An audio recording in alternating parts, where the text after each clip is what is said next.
എനിക്ക് കുറച്ച് ഉണ്ണിപ്പിണ്ടി കിട്ടിയിട്ടോ. അപ്പം ഞാൻ വിചാരിച്ചു മുതിരിയും കൂട്ടിയിട്ട് തോരൻ ഉണ്ടാക്കാമെന്ന് കേട്ടോ.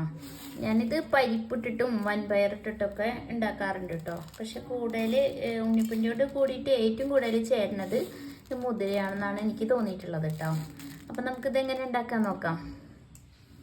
അപ്പം ഞാൻ ആദ്യം തന്നെ ചെയ്യണത് ഈ മുതിര ഒന്ന് വറുത്തെടുക്കുകയാണ് കേട്ടോ.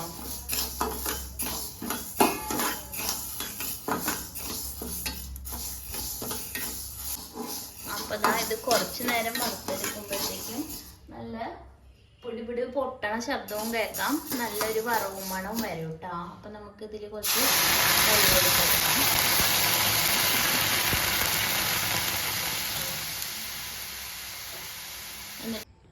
അപ്പം ഞാനിത് കഴുകി അരിച്ചെടുത്തിട്ടുണ്ട് കേട്ടോ. എന്നിട്ട് അത് ഒരു കുക്കറിലേക്ക് ഇട്ടിട്ട് ഒരു ഗ്ലാസ് വെള്ളം ഒഴിച്ച് കൊടുത്തു. ഇത് അടച്ചു വെച്ചിട്ട് നമുക്കൊരു 3-4 വിസിൽ അടുപ്പിച്ച് കൊടുക്കാം കേട്ടോ ആദ്യം തന്നെ. അപ്പോൾ ഇത് നുറുക്കി എടുക്കുമ്പോൾ നിറച്ച് നാരാവും കേട്ടോ അതിൻ്റെ ഉള്ളിലൊക്കെ. അപ്പം നമുക്കിത് കളയാനായിട്ട് ഒരു ഐഡിയ ഉണ്ട് കേട്ടോ, ഞാൻ കാണിച്ചു തരാവേ. അപ്പോൾ ഇതിൻ്റെ നാരി കളയാൻ വേണ്ടിയിട്ട് ഒരു ഐഡിയ ഉണ്ട് കേട്ടോ. ഇങ്ങനെ ചുറ്റിച്ച് കൊടുക്കുക കൈമേൽ, അല്ലെങ്കിൽ പിന്നെ ഇത് കുഞ്ഞിതാക്കി അരിഞ്ഞു കഴിഞ്ഞാൽ പിന്നെ ഈ നാരി കളയാൻ നല്ല പാടാവും. അപ്പോൾ നമ്മളിങ്ങനെ ചുറ്റിച്ച് കൊടുത്താൽ മതി. അപ്പോൾ ഓരോന്നും ഉള്ള നാരൊക്കെ പോയിക്കോളൂ കേട്ടോ.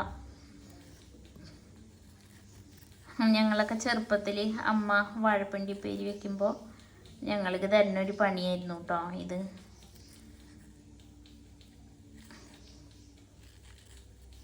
കണ്ടു, ഇങ്ങനെ അത് കഴിയുമ്പോൾ ഇങ്ങനെ ചുറ്റി എടുക്കാൻ പറ്റും കേട്ടോ. എല്ലാ നാരും തൊപ്പി പോലെയായി.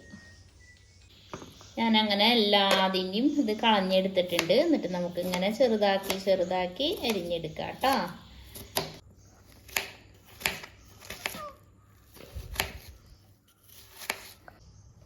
എന്നിട്ട് നമ്മൾ അരിഞ്ഞെടുക്കണത് വെള്ളത്തിലേക്ക് ഇട്ട് കൊടുക്കണം കേട്ടോ, കറ പോവാനായിട്ട്. അങ്ങനെ നമ്മളെല്ലാം അരിഞ്ഞെടുക്കാം കേട്ടോ. അപ്പോൾ അതാ മുതിര ആവശ്യത്തിന് വെന്തിട്ടുണ്ട്. പിന്നെ ഒരു തുള്ളി വെള്ളം ഉണ്ട് കേട്ടോ അതിൽ, അതങ്ങനെ ഇരുന്നോട്ടെ. എന്നിട്ട് നമുക്ക് ഈ ഉണ്ണിപ്പിണ്ടി നന്നാക്കി ഇത് അരിക്കിട്ട് കൊടുക്കാം കേട്ടോ. എന്നിട്ട് ആവശ്യത്തിന് ഉപ്പും കുറച്ച് മഞ്ഞൾപ്പൊടിയും ഇട്ടിട്ട് അടച്ചിട്ട് ഒന്നുകൂടി വിസിലടുപ്പിക്കാവേ. അതൊന്ന് വേകുമ്പോഴത്തേക്കും നമുക്ക് ഒരു പിടി അരി എടുത്തിട്ട് ഒന്ന് വറുത്ത് പൊടിച്ച് മാറ്റി വെക്കാം കേട്ടോ. അപ്പോൾ ഇതാ ഒറ്റ വിസിലടിച്ചപ്പോൾ തന്നെ ഇത് നന്നായി വെന്ത് വന്നിട്ടുണ്ട് കേട്ടോ. അപ്പോൾ ഇനി നമുക്കിത് വറുത്തിടാനുള്ള കാര്യങ്ങൾ നോക്കാം. അപ്പോൾ ഇതാ ഒറ്റ വിസിലടിച്ചപ്പോൾ തന്നെ ഇത് നന്നായി വെന്ത് വന്നിട്ടുണ്ട് കേട്ടോ. അപ്പോൾ നമുക്കിനി വറുത്തിടാനുള്ള കാര്യങ്ങൾ നോക്കാം കേട്ടോ. അപ്പം ഞാൻ വറുത്തിടാനായിട്ട് ഒരു ചീഞ്ചട്ടി അടുപ്പത്ത് വെച്ചിട്ടുണ്ട് കേട്ടോ.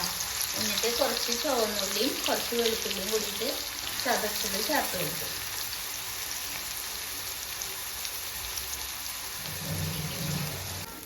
അപ്പോൾ ഇത് നന്നായി മൂത്ത് വരുമ്പോൾ നമുക്ക് കുറച്ച് കറിവേപ്പില ചേർത്ത് കൊടുക്കാം കേട്ടോ.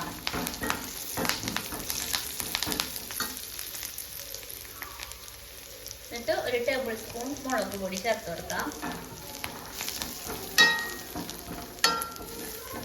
എന്നിട്ട് മുളക് പൊടി നന്നായി മൂക്കുമ്പോൾ നമുക്ക് നേരത്തെ വേവിച്ച് വെച്ച മുതിരയും ഉണ്ണിപ്പിണ്ടിയും ഇതിലേക്ക് ചേർത്ത് കൊടുക്കാം കേട്ടോ.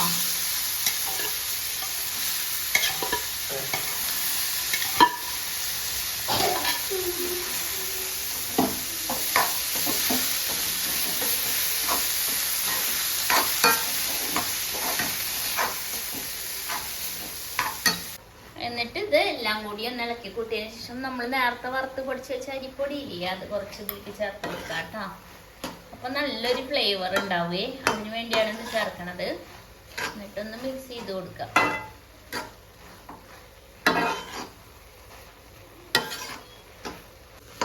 അപ്പോൾ നമുക്ക് വളരെ ടേസ്റ്റി ആയിട്ടുള്ള മുതിരയും ഉണ്ണിപ്പിണ്ടിയും ഉപ്പേരി ഇവിടെ റെഡി ആയിട്ടുണ്ട് കേട്ടോ. ഇത് നമ്മുടെ വയറിനൊക്കെ വളരെ നല്ലതാട്ടോ. ധാരാളം നാരടങ്ങിയിട്ടുള്ളതല്ലേ, അതുകൊണ്ട് വളരെ നല്ലതാണ്. അപ്പോൾ ഉണ്ണിപ്പിണ്ടി കിട്ടുകയാണെങ്കിൽ ഇതുപോലെ ഒന്ന് ട്രൈ ചെയ്ത് നോക്കണം കേട്ടോ.